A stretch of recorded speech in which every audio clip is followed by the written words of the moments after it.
sociedades descentralizadas. Lo que estábamos viendo en el problema del general bizantino realmente es una forma de asociarse de manera descentralizada. No hay alguien que esté dictando cuál es la verdad de las cosas, no hay alguien que esté transmitiendo un mensaje de forma descentralizada a estos 4 generales, sino que ellos mismos de alguna manera se tienen que organizar y llegar al consenso. Y las sociedades descentralizadas es para nosotros, como hemos vivido en la mayor parte de la historia de la humanidad, diría yo, es difícil imaginarnos un tipo de organización descentralizado. Siempre hemos concebido la forma de organizarnos de manera descentralizada, es decir, tiene que haber una institución que nos ayude a interactuar entre las personas, a resolver problemas, a hacer negocios, alguien con el cual yo pueda confiar, que sea representativo para muchas otras personas también, que sea de confianza. Entonces la palabra clave es obviamente descentralización, pero también la confianza. Y las instituciones centralizadas lo que hacen es generar confianza en estas personas que interactúan a través de este ente centralizado. Pero la humanidad ya había estado descentralizada en algún momento. Las sociedades antiguas, al ser tan simples, se podían asociar de manera descentralizada. Es decir, nosotros, por ejemplo, como una comunidad muy pequeña, podíamos interactuar de manera descentralizada, pero era una sociedad relativamente simple. Hay un antropólogo que se llama Dunbar y hay un número que se llama el número de Dunbar, que él estudió la capacidad del ser humano de interactuar con alguien de manera directa. El número de personas máximo con el cual yo puedo interactuar de manera directa sin necesidad de un intermediario. Y ese número él lo determinó como 173. Hay todo un estudio antropológico de eso. Por encima de ese número, cuando yo necesito interactuar con más de 200 personas, por ejemplo, yo empiezo a tener problemas de confianza porque me desborda como la complejidad que se puede dar en cuanto a negocios, en cuanto a problemas con vecinos, todo ese tipo de cosas. Entonces empieza a surgir la descentralización. Pero las sociedades antiguas eran descentralizadas, actuaban así, aisladas, grupos pequeños de habitantes, de personas que interactuaban de esta manera. Es con el descubrimiento con la llegada de la agricultura, las sociedades empiezan a complejizar, empiezan a migrar digamos, a centros urbanos, después a feudos y todo este tipo de cosas, todo este tipo de organizaciones sociales que generaron esta centralización porque creció la población que interactuaba en esos puntos. Y ahora comienza un proceso de descentralización nuevamente. En este momento tenemos la oportunidad pues estamos viendo el proceso de descentralización que está ocurriendo. Y esto no sucedió recientemente. De hecho, la llegada de la imprenta, o la invención de la imprenta, generó un proceso de descentralización de alguna manera. Eso es un ejemplo. Que hasta entonces todo el flujo de información que se generaba estaba centralizado por la iglesia, pero con la llegada de la imprenta se logró generar otro tipo de información que el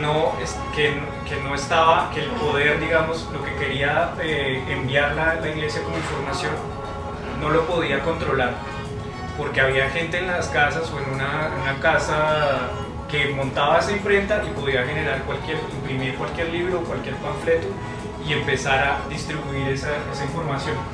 Y entonces eso tuvo como un efecto cascada muy lento, progresivo, ilustración, revolución.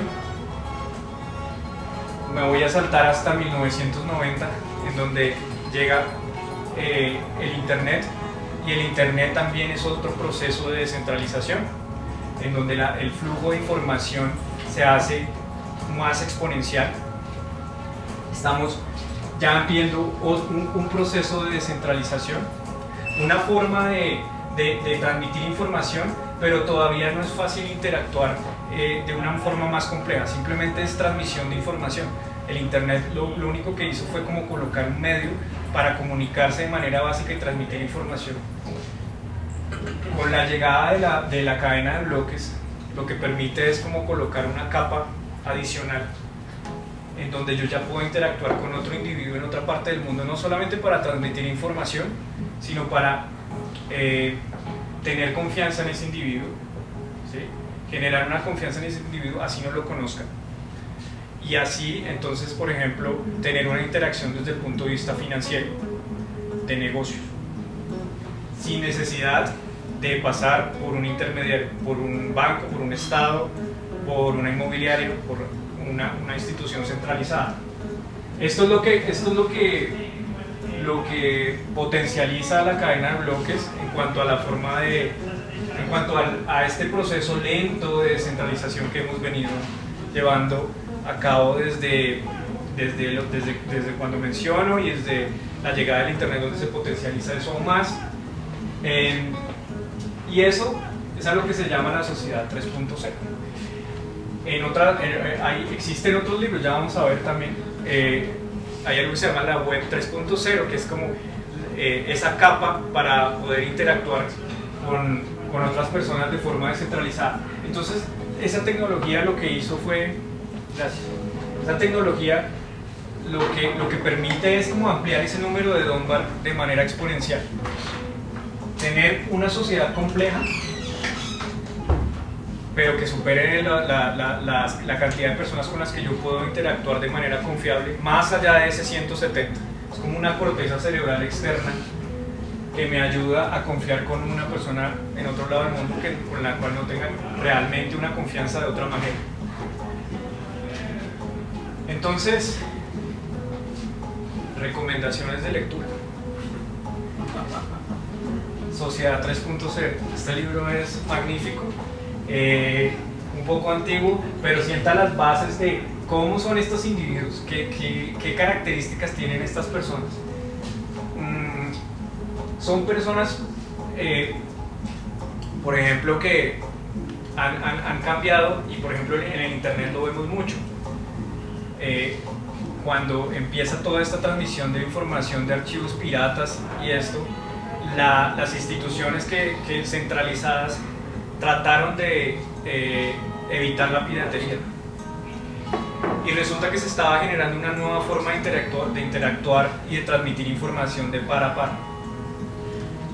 Después estas instituciones fueron entendiendo que los servicios no estaban en la compra de licencia para acceder al contenido, y que el mismo contenido se hacía mucho más fuerte si se abría al mundo y que la gente trabajara de manera colaborativa. Eso es lo que pasa con el código hoy en día, con la programación.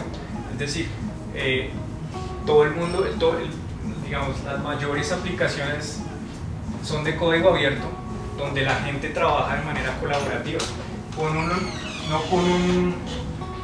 con un objetivo en común, que esa es como la forma de agruparse anterior, sino como un camino en común o con cosas en común. Esto es lo que plantea esta señora en este libro de Sociedad 3.0. Y otro libro que me parece bueno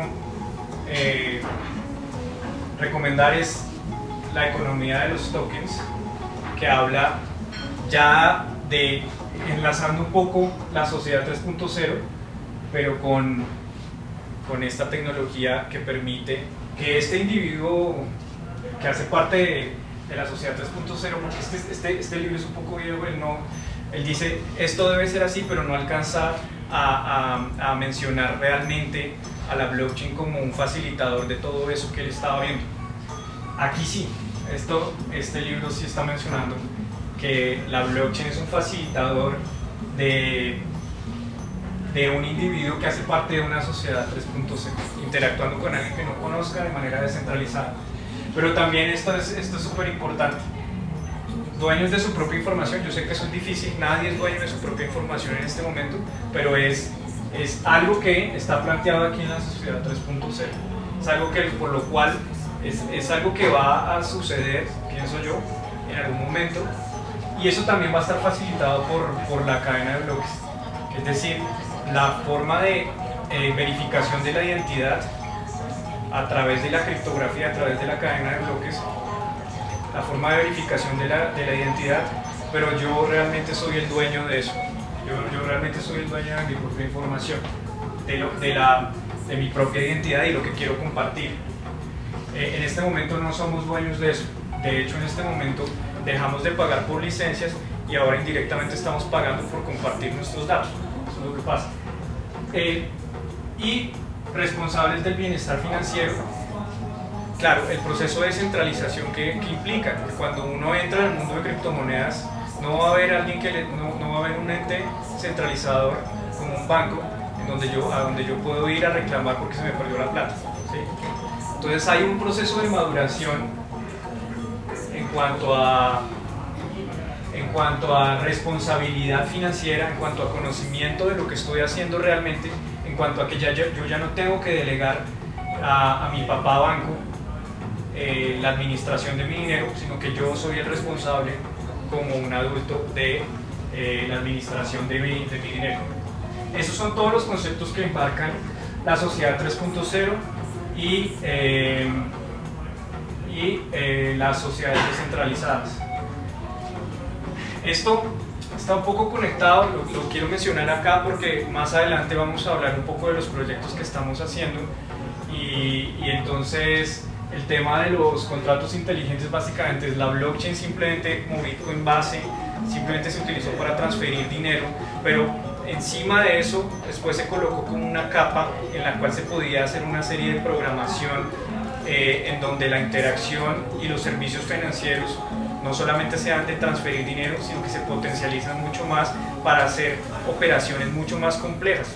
Entonces el contrato el contrato más primitivo, y por eso coloco acá The Vending Machine, es una máquina surtidora de productos que está programada para que reciba dinero e interactúe con un ser humano que escoge un producto y ella toma programáticamente una decisión de surtir el producto y dar las vueltas, ¿sí? Es una programación básica, pero así funciona un contrato inteligente en la blockchain. Cuando yo quiero no sé, interactuar con dos personas de forma descentralizada, el contrato inteligente, digamos que me representa para yo entrar en ese negocio, hacer ese tipo de transacciones y demás. Ya vamos a ver un poco más de esto.